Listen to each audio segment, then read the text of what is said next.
Howdy stargazers, and welcome to this episode of Star Trails. I'm Drew, and I'll be your guide to the night sky for the week starting April the 6th through the 12th. This week we welcome another full moon, 3 planets become morning risers, Hydra dominates the night sky, and we take a moment to celebrate the anniversary of the first human in space, Russia's Yuri Gagarin. So grab a comfortable spot under the night sky and let's get started. We're building up to a full moon on Saturday, April the 12th. This one is known as the pink moon. Now, despite what that name might suggest, this moon won't actually turn pink. The name comes from a North American wildflower, moss phlox, which blooms around this time each spring and has a pink hue. Ancient traditions, especially among indigenous peoples and early European settlers, gave each month's full moon a name tied to seasonal change. And April's pink moon is all about new life blossoming after winter. But this pink moon has a little twist. It's also a micromoon. That means it reaches its full phase just a day before the moon hits apogee, the farthest point in its orbit around Earth. Because it's farther away than usual, this full moon will appear slightly smaller and dimmer in the sky, about 14% smaller than a so-called supermoon. It's a reminder that the moon's orbit isn't a perfect circle, but rather an ellipse. Now on to the planets.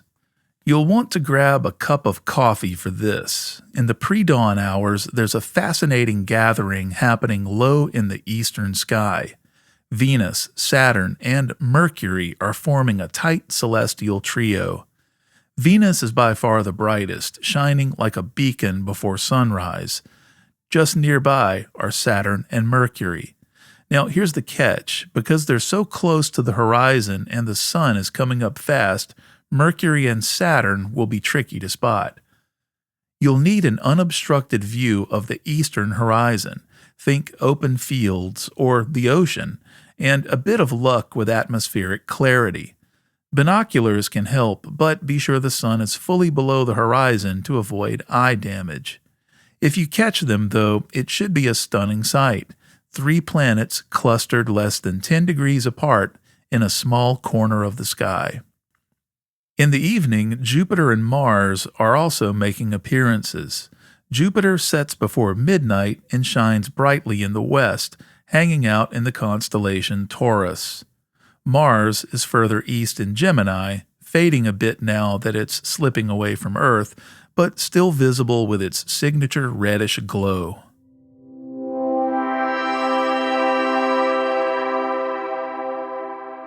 This week, let's take a look into the cosmic coils of Hydra, the largest constellation in the night sky.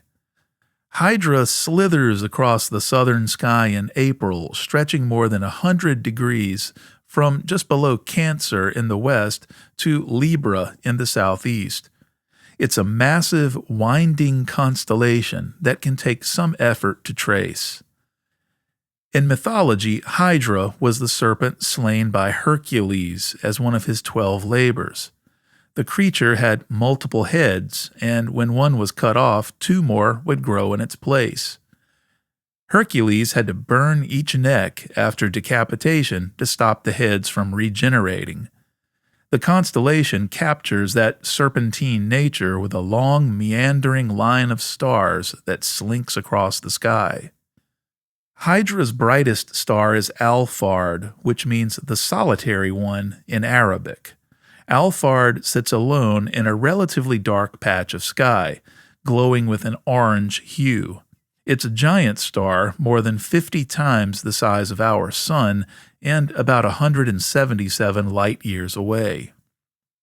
Within Hydra's boundaries, you'll also find a few deep-sky gems if you have binoculars or a small telescope. Look for the Ghost of Jupiter Nebula, also known as NGC 3242, a planetary nebula that looks like a small pale disk, sort of like a tiny version of Jupiter, hence the name.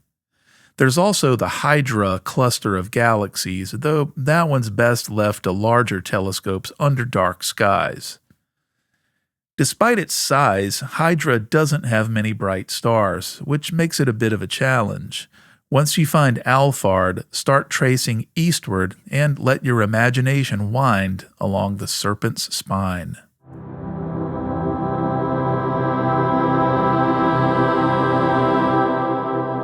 Before we wrap things up, let's shift our gaze from the stars we see to the people who have dared to go there.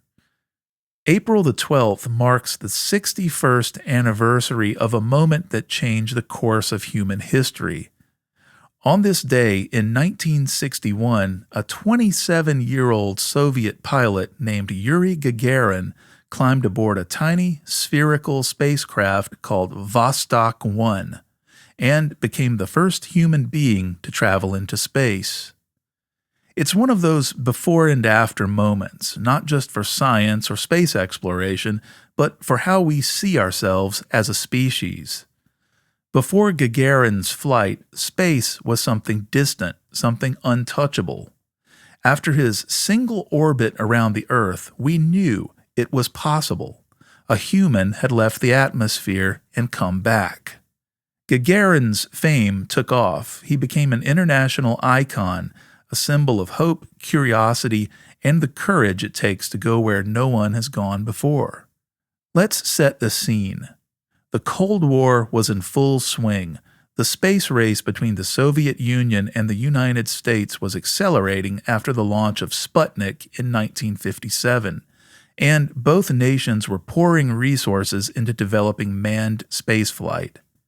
The Soviets had a lead in the early stages, and on April 12, 1961, they stunned the world again. Gagarin was chosen from more than 200 cosmonaut candidates. By all accounts, he was calm under pressure, highly skilled, and incredibly charismatic, which didn't hurt when the mission made him a global celebrity overnight. Vostok 1 launched from the Baikonur Cosmodrome in Kazakhstan at 6:07 a.m. UTC. The spacecraft was fully automated with no manual controls, just in case Gagarin became disoriented in microgravity. Gagarin's job was to monitor systems, report back to ground control, and survive. The flight lasted just 108 minutes. Completing one full orbit of the Earth at a peak altitude of about 200 miles.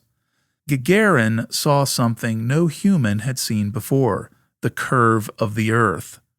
He conveyed the experience to Mission Control, saying, "I see the horizon of the Earth, and I see a beautiful blue halo along the horizon, along the edge of the Earth."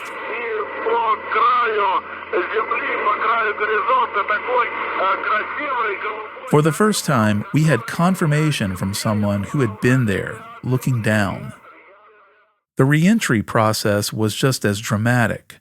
The Vostok capsule didn't have a soft landing system like modern spacecraft. Gagarin ejected from the capsule at about 23,000 feet and parachuted to the ground separately. The Soviets kept that detail secret for years because it didn't technically comply with the international definition of a complete space flight, which required the pilot to land with the spacecraft.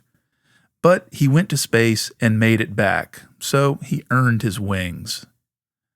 When he landed in a rural area of Russia, he surprised a farmer and her daughter who weren't quite sure what to make of the man in the orange suit and helmet. According to reports, he smiled and reassured them, "Don't be afraid, I am a Soviet like you who has descended from space, and I must find a telephone to call Moscow." Overnight, Yuri Gagarin became the most famous person on Earth. He was paraded through Red Square, visited by heads of state, and sent on goodwill tours across the globe. But even as he became a symbol of Soviet success, people everywhere, regardless of politics, recognized the deeper significance of what he had done.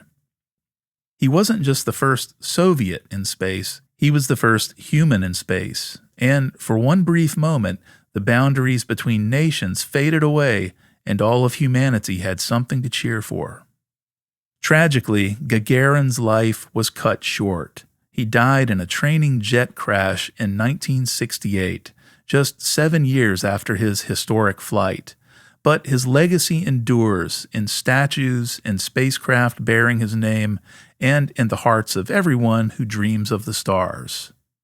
Every year on April 12th, space agencies, museums, and fans around the world celebrate Yuri's Night, an international party for space that honors not just Gagarin's flight, but all of human space exploration. It's a reminder that space belongs to all of us.